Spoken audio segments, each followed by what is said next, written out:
Good morning.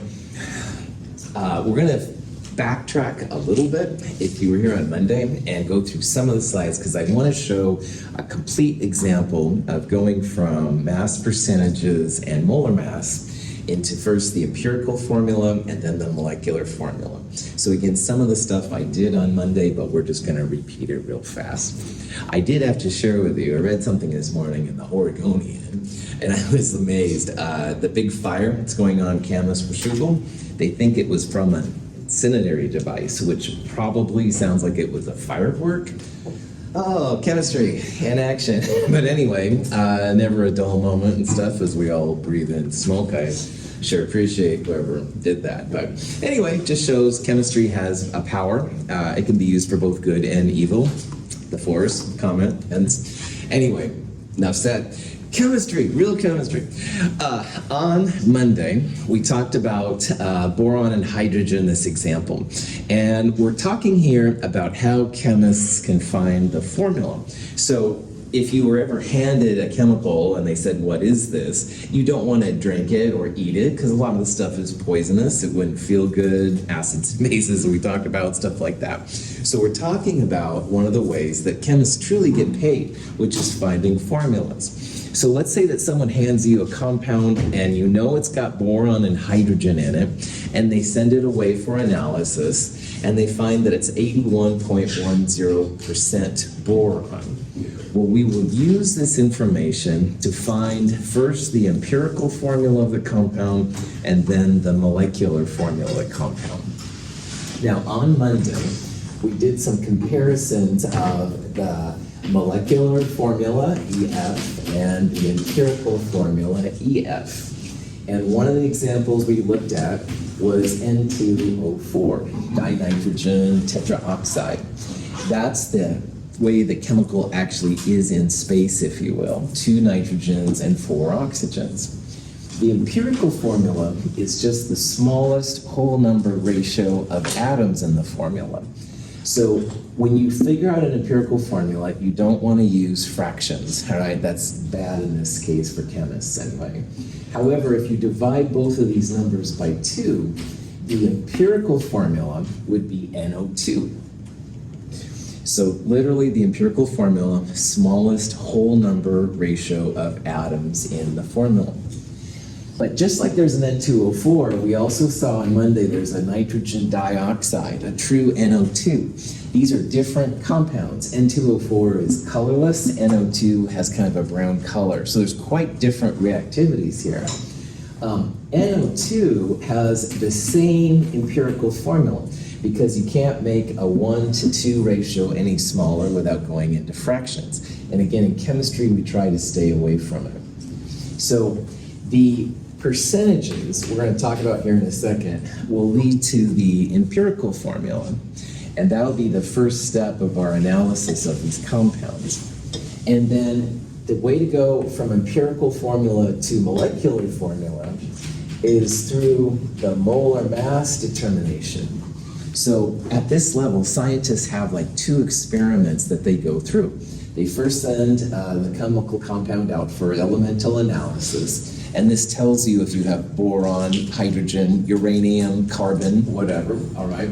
But it doesn't tell necessarily what the molecular formula is. So you need a second experiment, a molar mass experiment, to go from the empirical formula to the molecular formula. Any questions on this background? All right. Also, I didn't mention, but on Friday with lab, you'll turn in the nomenclature lab, problem set number 3, which some of this empirical formula, molecular formula stuff will be on there. And then quiz 3 will go over stuff from problem set 3. But really what I want to highlight here is that the empirical formula in class lab, which we'll do on Friday, is a lab. You've got to bring goggles if you have them. Now, if you don't have them, don't worry. I've got spares you can use, all right? But sometimes it's nice to have your own pair and stuff. This is a pretty fun lab. We'll be burning things and vacuuming things and acids and bases. Exactly right. Waiting. Excellent. This will be a much more exciting lab and stuff for those kind of reasons anyway. All right, so any questions? Sweet. So in this next example, which again, we did part of this on Monday, but we're going to do it again just so you have the complete picture of how this all works. We've got a compound, boron and hydrogen, and this compound is 81.10% boron. What's the empirical formula? Now, if you only have boron and hydrogen in your compound, how can we use this information to calculate the percent hydrogen? 100% minus the percentage of boron. Outstanding. If you only have two components, then A plus B equals 100%. So in this problem, boron plus hydrogen equals 100%, and Madeline nailed it, 100% minus this number is going to give us the percent hydrogen. Now, once in a while this is done, it saves a little bit of money if you only analyze for one element. And if you really know that there's only boron and hydrogen, then you can sometimes get away with this. However, I would always recommend doing, if you can anyway, spend the full money, make sure you have just hydrogen and not nitrogen or something. But this is paranoid chemists talking. All right, so how I recommend starting these problems is that you just assume you have 100 grams. So in 100 grams of the sample, you would have then 81.10 grams of boron, all right? And of course then, like Madeline said, 100 minus that number, that would be the grams of hydrogen. Now you don't have to use 100 grams, all right? Russell says he wants to use 1 gram. Cool. He would have 0.8110 grams of boron, and that 100 minus this number, whatever that percentage is, it would be I think it's 0.1890 or something like that grams of hydrogen. So you don't have to assume 100 grams, but I just have to think less if I do 100 grams, and that's why I'm doing it. But in a formula like NO2 or N2O4, these are mole ratios, all right? NO2 says 1 mole of N for every 2 moles of oxygen.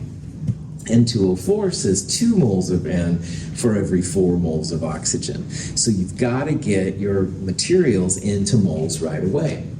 So we're going to go essentially from percent to grams, and then using the periodic table, we can go grams of the element into moles of the element. So here's an example of the boron, all right? Again, I assumed 100 grams, so 100 grams would be 81.10 grams of boron. And on the periodic table, boron up there is 10.811, all right? You want to make sure that molar mass from the periodic table does not limit your sig figs. All right? As you know, sig figs really important in chemistry.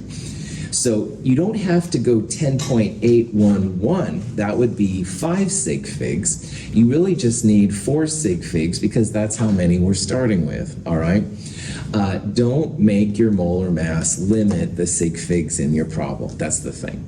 It's not wrong to use 10.811 here. That's totally fine. Your number also would be a little bit different.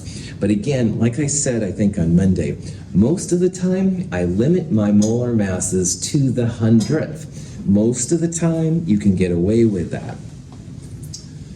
Cool. So anyway, 81.10 divided by 10.81 to 4 sig figs, 7.502 moles of boron.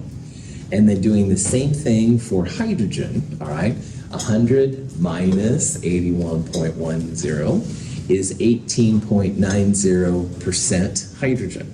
And if you assume then 100 grams, that would be 18.90 grams. But again, if Russell or any of you wanted to use just 1 gram, you could also use 0.1890, and that's legit too. Doesn't matter.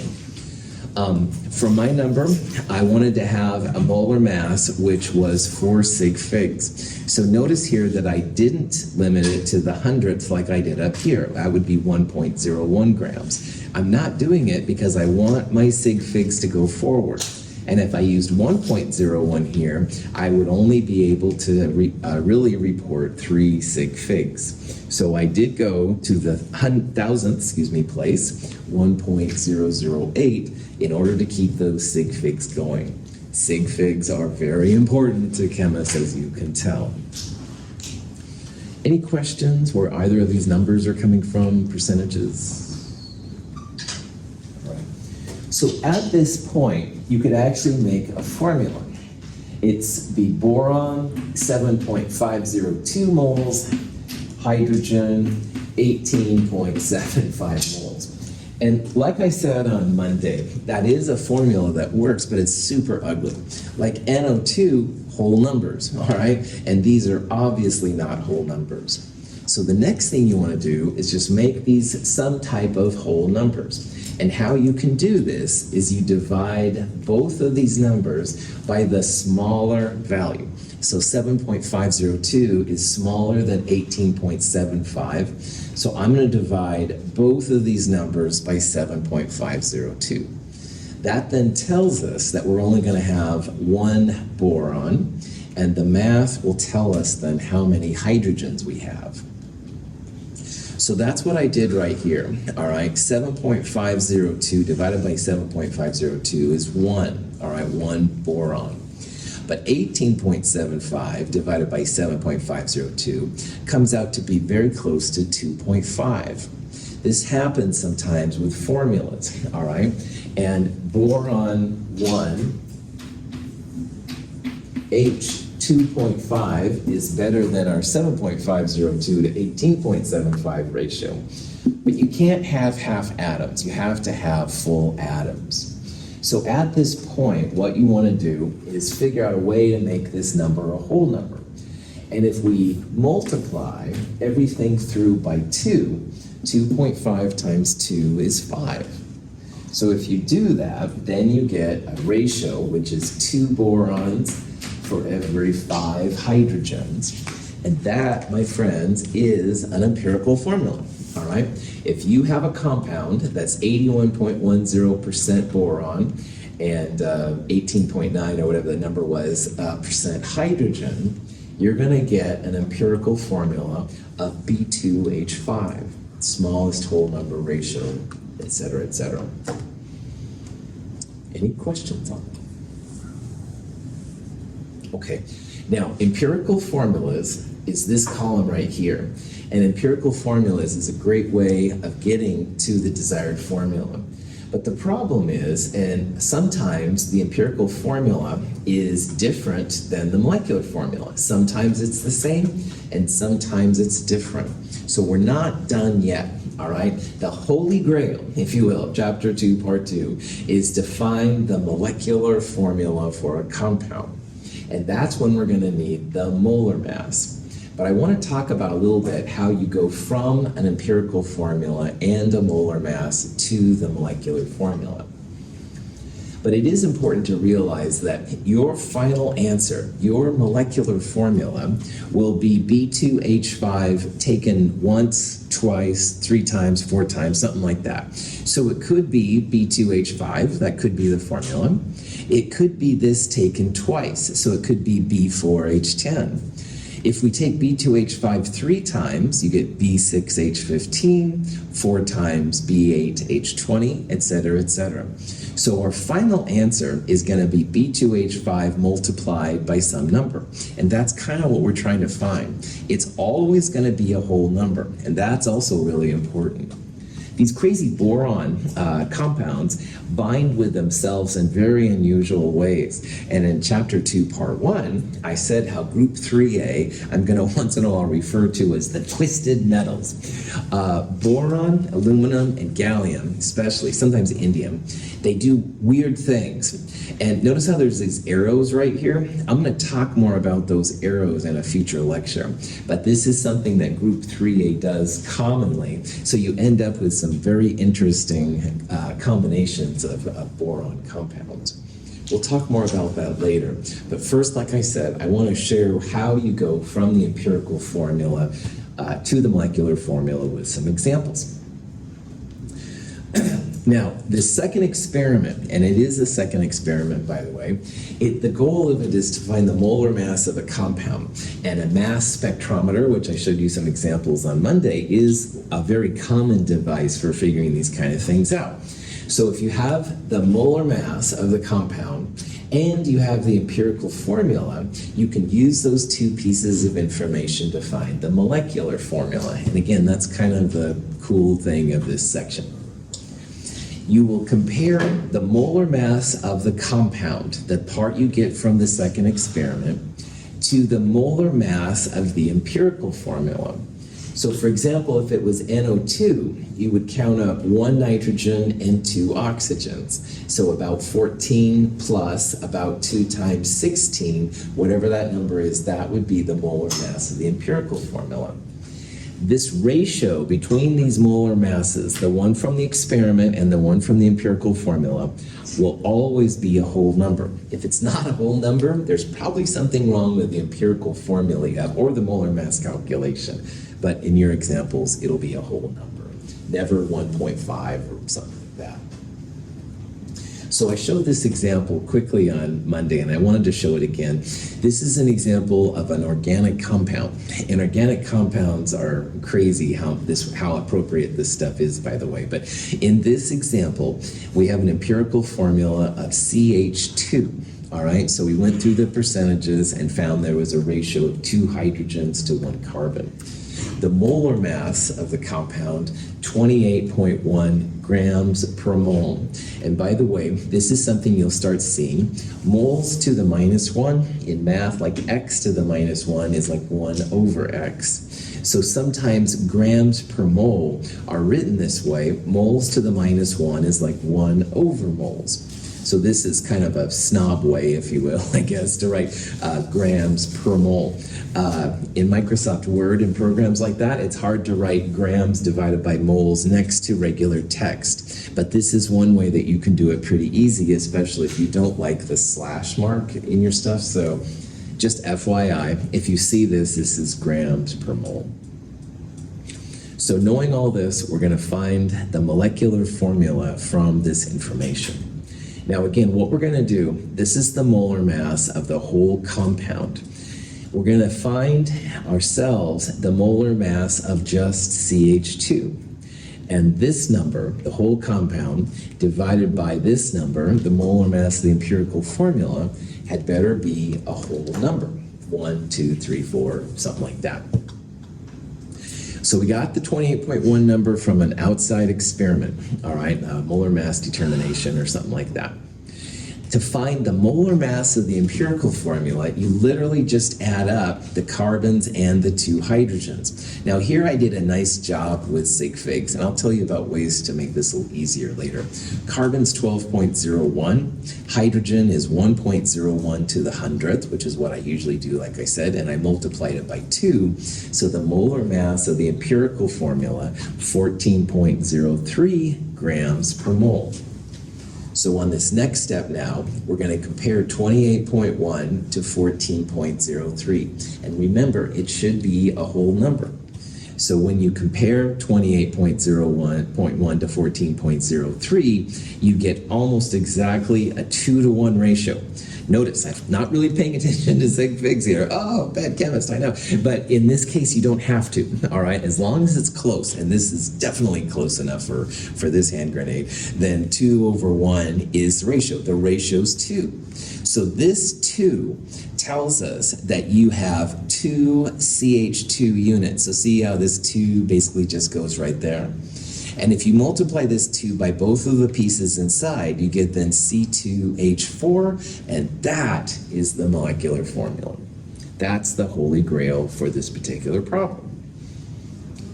So, found the empirical formula. We then found the molar mass of the empirical formula. And we compared that to a separate experiment, the molar mass of the whole compound.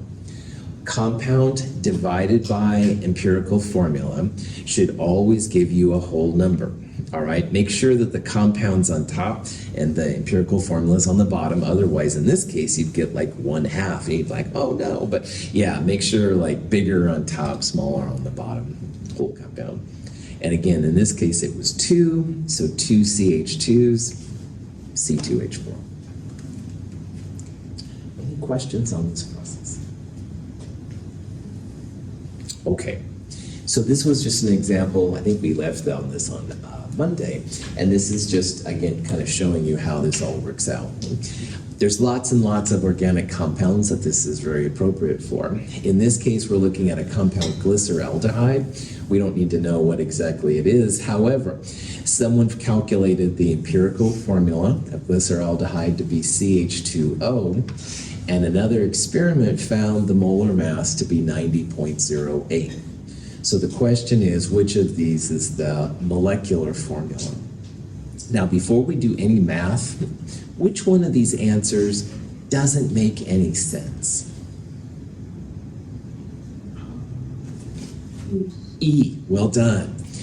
The final molecular formula has to be some kind of CH2O derivative. All right, it could be CH2O, it could be twice that, which is C2H4O2, 3 times, 4 times, etc. But it can't be CHO. All right, that's not going to fly. If this is the empirical formula, your final answer will be some variation of it, all right? It could also be this times 5 or 6 or whatever, but it's not going to be a different combination of atoms, all right? And that's really important to say. Now, formally, you could find the molar mass of carbon plus 2 hydrogens and oxygens, go to the 100th, blah, blah, blah. However, because the ratio has to be a whole number, you can oftentimes really kind of honestly cheese out on your sig figs. And what I mean by that, carbon's about 12, all right? Hydrogen's about 1, oxygen's about 16. So 12 plus 2 times 1 plus 16, 12 plus 2, 14, 14 plus 16, 30 grams per mole. All right, I didn't even get my calculator out. Of course, I've done this problem before, but don't let that slow you down. You can figure it out, just a real rough value, all right? And with sig figs, you have to be careful, but in this case, it really doesn't matter. And if this is about 30 and this is about 90, then you want to go whole compound, 90, divided by empirical formula, about 30. What's our ratio here? 3, exactly. So our molecular formula is going to be CH2O taken 3 times, and that is, of course, answer C, C3H6O3. This thing taken 3 times, all right? So again, even in this example, I wanted to really highlight that you can get by with not adding up all the various sig figs of the molar masses and stuff. Just kind of do a rough value. And that as long as the ratio comes out to be pretty gosh darn close to a whole number, and this is definitely gosh darn close, you're good to go. Any questions? It's kind of neat. The what? I'm sorry? It's kind of neat. Yeah, it's totally cool. You know, in this economically driven age, right, everybody's like, what's the return on their investment, blah, blah, blah, and things I don't understand because I work at a community college. But in this case, this is a way that chemists get paid, right? Because someone has a compound that's been sitting in their grandfather's basement for a while, and they want to know, can I dump it down the drain, or should I bring it to a hazmat area, right? And, well, this is something that chemists can do. You know, they can identify compounds with the right equipment and stuff. And anyway, drop that back on. I think it fell off there for a while. All right, so this is what we're going to do now in a little bit on our boron hydrogen compound. And I didn't get to this on Monday, but we'll check it out now. So we saw in the boron hydrogen compound, we had an empirical formula of B2H5. And remember that our final molecular formula compound is going to be B2H5 if it's taken 1 time, B4H10 taken 2 times, etc., etc. So if we're going to do this problem, you've got to have the molar mass of the compound, all right? And in this problem, you send your boron hydrogen stuff through a mass spectrometer or something like that, and they found 53.3 grams per mole. Now, this part tells you the grams in a mole of the compound. But if you did just this experiment, you wouldn't know what was in your stuff. Like maybe it had boron, maybe it had carbon, maybe it has hydrogen, maybe it has lithium. I mean, I don't know. That's where the percentages come in. They tell you the elements that are inside and also their relative amounts, the empirical formula. But you do need the second part to really nail down what exactly is happening with the compound.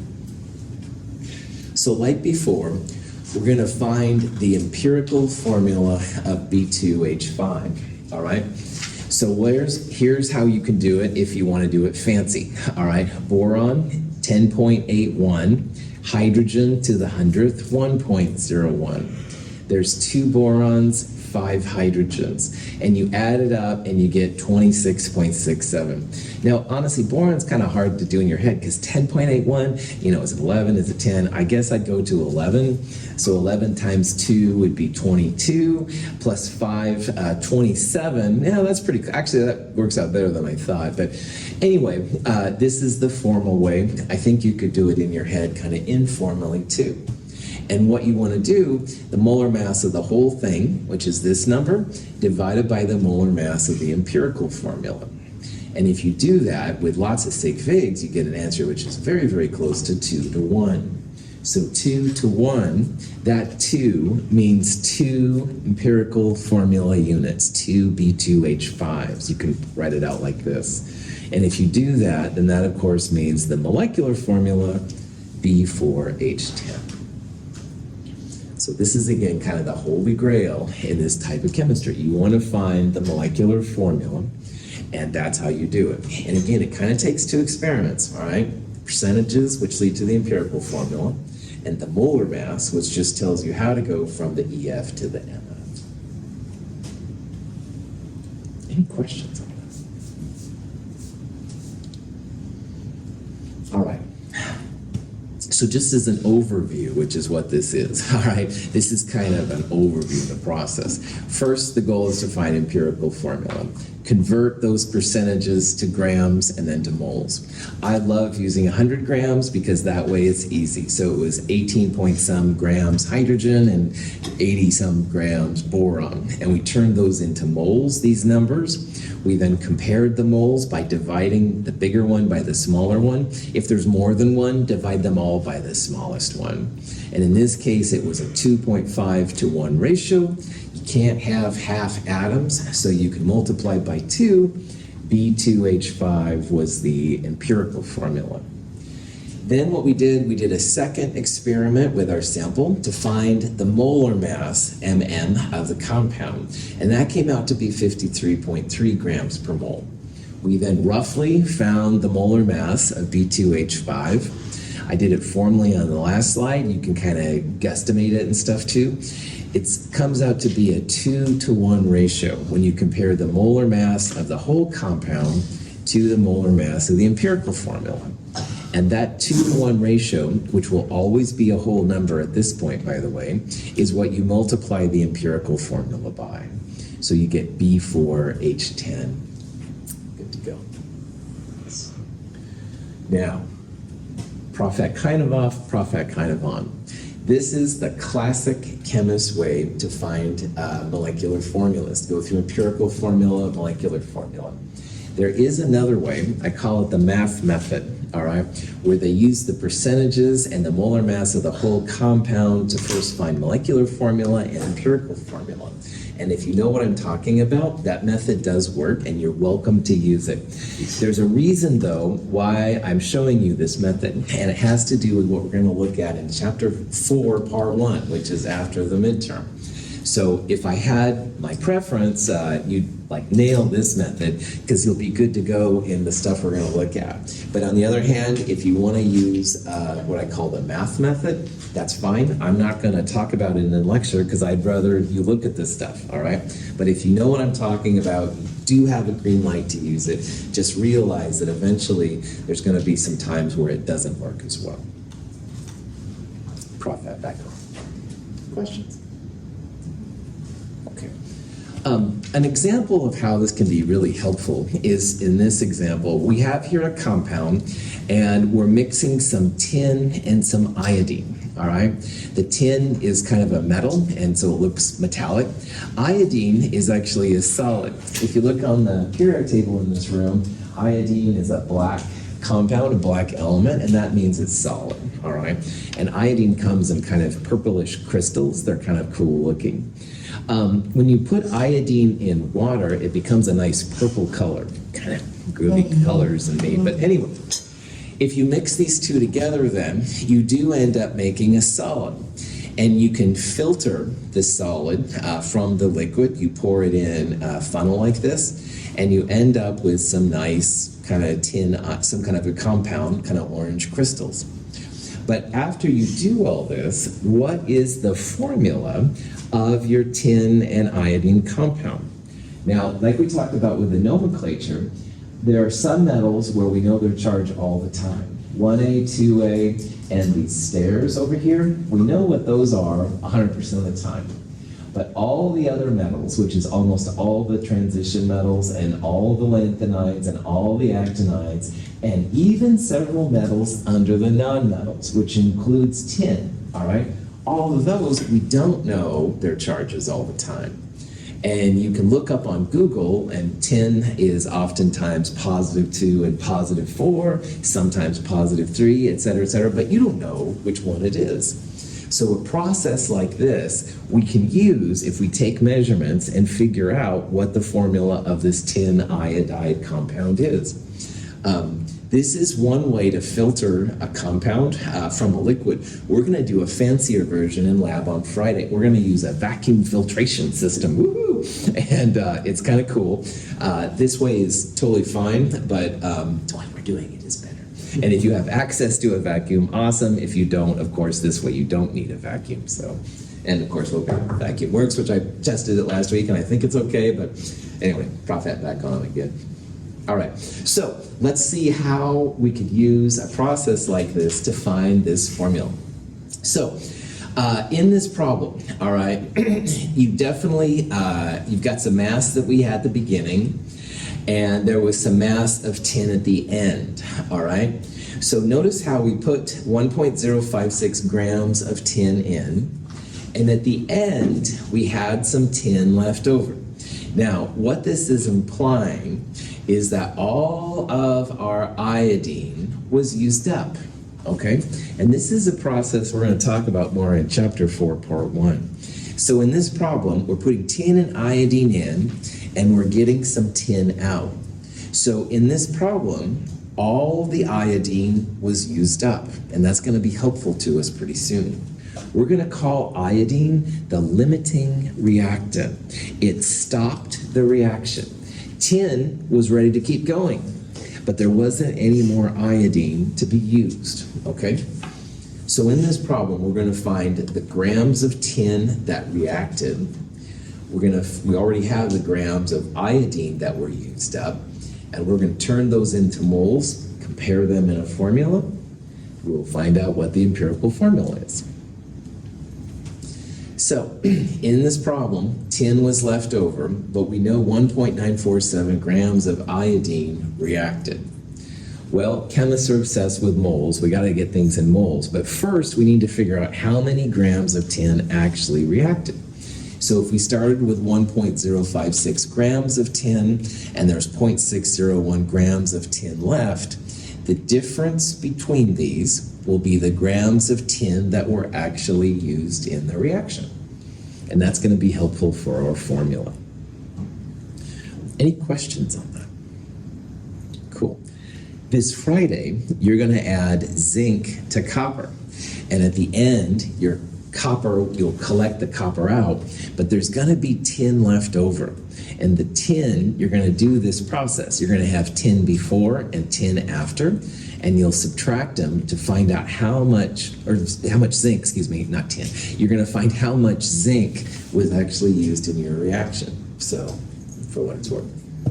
Anyway, now that you know in this problem the grams of zinc that were actually used up, we can turn them into moles.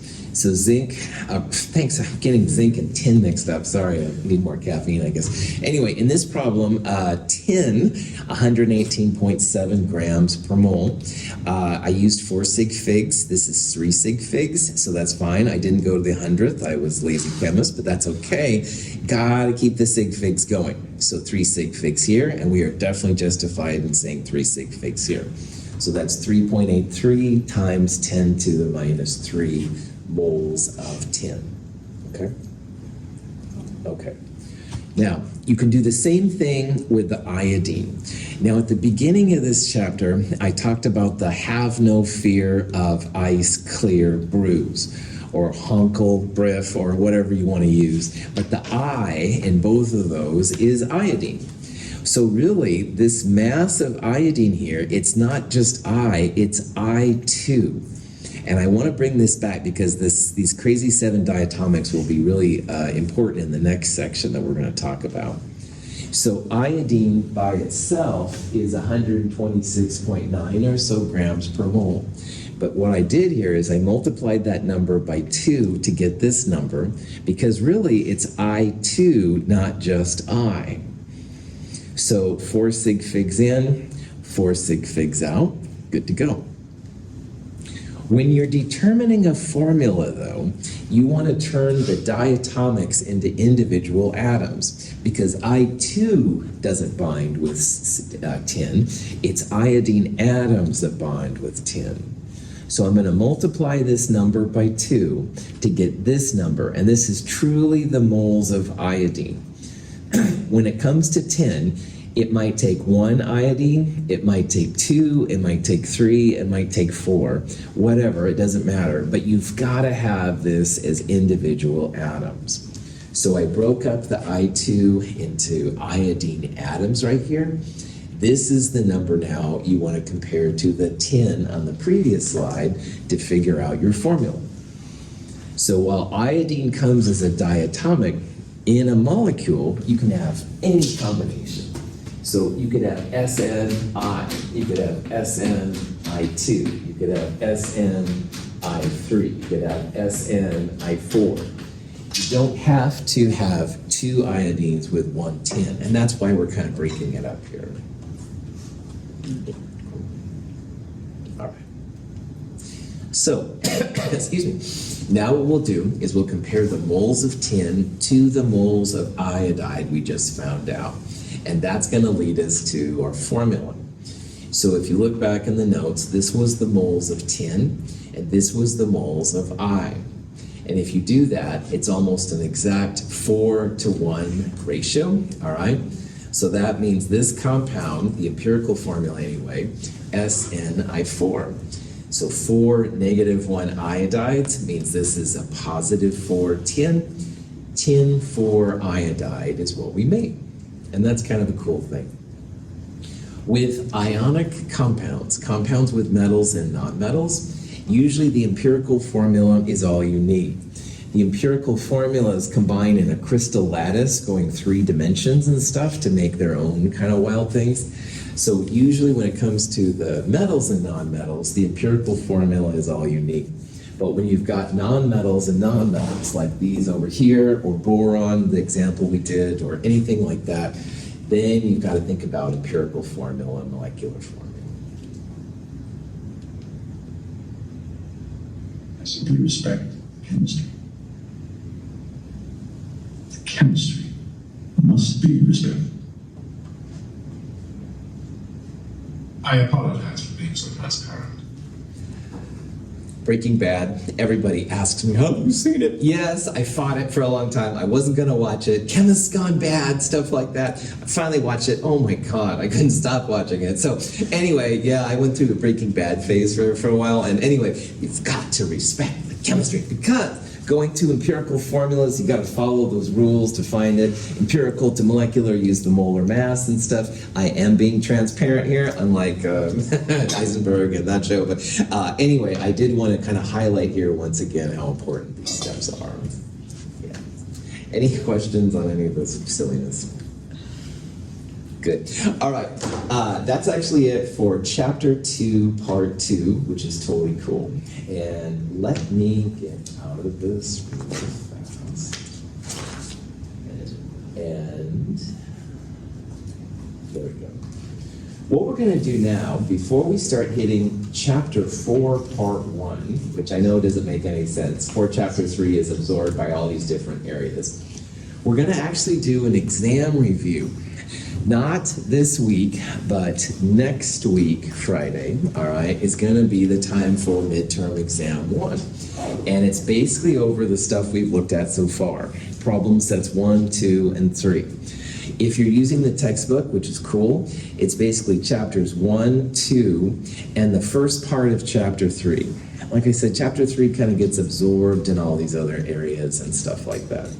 So if you think about the things we've done so far, chapter 1 significant figures, temperature, density, unit conversions, jazz like that. Chapter 2, part 1 was basically the chemistry of the elements.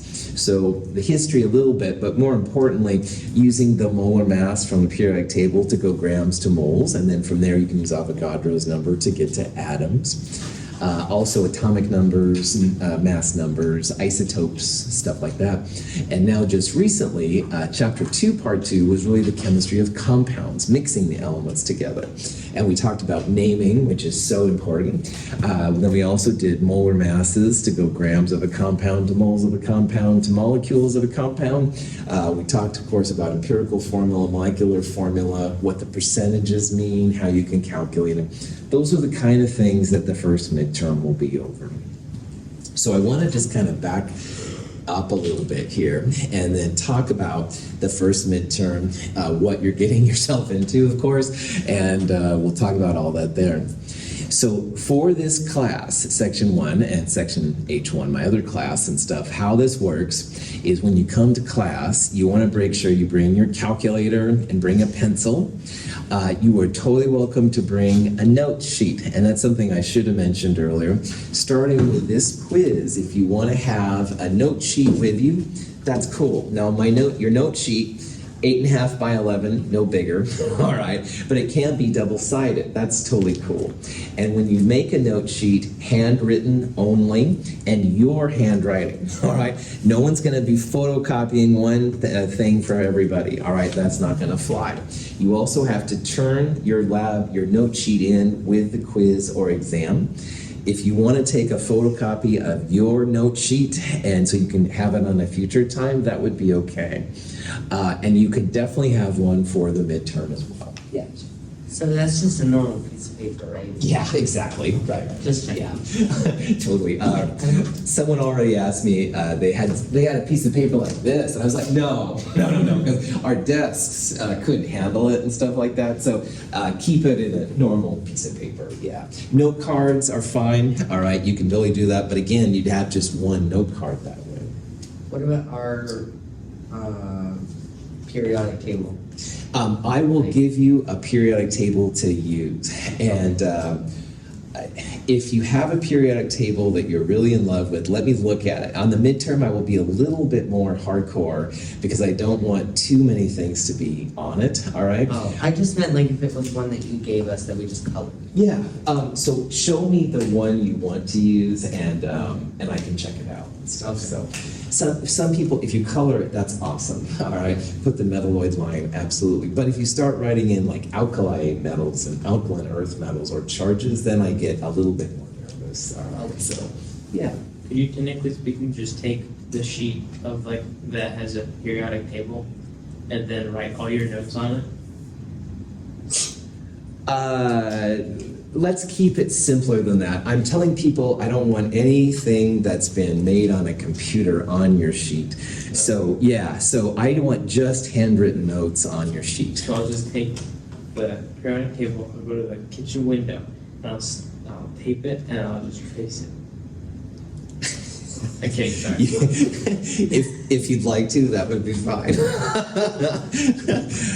Once in a while, art inspires me, so you might get extra credit. However, really, that seems like a lot of time for something that you could just have another copy. But yeah. I love the enthusiasm. Yeah. So you're saying it's okay if we hand draw a periodic table? Yeah, it would be okay to hand draw it. But again, you will have, I've got fresh periodic tables that I'll give you, but yeah, if you want to hand draw one, that would be fine. And again, if Madeline draws one, then Clifford can't make a copy of hers. Everybody has to make their own cheat sheet. And the reason I'm pushing the handwritten part is just because you learn better by writing things out, all right? It's my cheesy instructor trick. I'm being very transparent, all right? But yeah, it's that's why I'm doing it and stuff. So honestly, if you wanted to write out a complete periodic table, tracing or whatever, man, you'd learn the names and where the positions are. So honestly, that would be cool. So just to be clear, if on my note sheet, just created a tiny little like periodic silhouette with like the +1, +2 alkaline metals, like all of that, and the little like group numbers, Yeah. then that would be okay. Yeah, totally. If As long you as it's not on my periodic table. right, yeah. Okay. Just, yeah, totally. All right. Hand drawing anything Okay. is fine. All right. These are good questions. Yeah. This is the first time I've done this, gang, so I appreciate your feedback. I'm trying to figure this out myself. All right. In the old days, I never would have let this happen. I'll be totally honest. I wouldn't check your calculator for notes, but that's as far as I went. But COVID, it's changed everything. So going with the flow here, trying to figure this out. So yeah, ask these kind of questions because I'm figuring it out. Other questions? So we can really write like all the polyatomic ions, like everything. Yes. Okay. Polyatomic ions, unless you want to memorize them, which of course is really cool, but unless you want to memorize them, yeah, that would be cool. Avogadro's number, Fahrenheit to Celsius, I think I would give you, but I wouldn't give you Celsius to Kelvin, so 273.15. You know, these are the kind of things absolutely I would consider putting on there. Maybe the metric prefixes and stuff, you know, whatever you need. So it's up to you, and everybody should look different. And remember, staple it to the back when you turn in the quiz or the exam, stuff like that. Cool. Other You- questions? Yeah. Can you photocopy your own one? Yes. Like, for like, if I write one for this upcoming one, can I like, if I don't use up the entire page, I photocopy it, and then the next exam or whatever, I have that, and then I can add to it in the free space? Yes, and that's legit too. All right. You can absolutely photocopy your own stuff to use for a future one or something like that. Just don't take Graceland's and photocopy it and use that. All right, that's what I'm trying to get around. Not that you can't study together, don't get me wrong, but yeah, have your own kind of thing. Good. Cool. All right. When you come to class next week, Friday, in addition to the note sheet, all right, you'll bring the completed empirical formula lab, which is what we're going to do this Friday, so you don't do it yet, all right? Also next Friday, you'll see the first of what I call an exam prep worksheet. Now, an exam prep is usually about 5 questions where there's a question given and the answer is given, and your goal is just to fill in the work showing how you go from the question to the answer. So on one level, it's just showing your work, all right? Show me how you get to the answer. But why I'm doing this is I want to make sure everybody's on the level playing field before the exam happens. I think most of the exam prep questions you'll just buzz through, but Clifford gets to number 4 and he's like, what the heck? I don't even remember this, right? That's when you reach out to me or the tutors or somebody like that, all right? Because I must make sure that you know how to do these things. Anyway, this is all show your work. It is in the companion. You can print it off online. It's 1 page double-sided. Showing your work is really important. Should be cool. Also bring the percent potassium chlorate in class lab. It's in the companion. We will do that afterwards. It's a really fun lab. Burn! Anyway, burn stuff. It's one of my favorite labs. Anyway, yeah, because we're using flames, so you got to bring safety goggles again next week. Okay, the midterm itself will have 20 multiple choice questions, 4 short answer questions, and you'll have from, let's see, it would be 1:10 to 3 o'clock to work on it, so about 2 hours, all right? There's absolutely a sample exam on our website and in the companion, and you can check it out. The exam is one I gave a few years ago. I think it has 25 multiple choice questions instead of 20, but same thing. I also included the raw answers at the end, so you can actually go through the exam, see how you're doing, check yourself and stuff, no problem.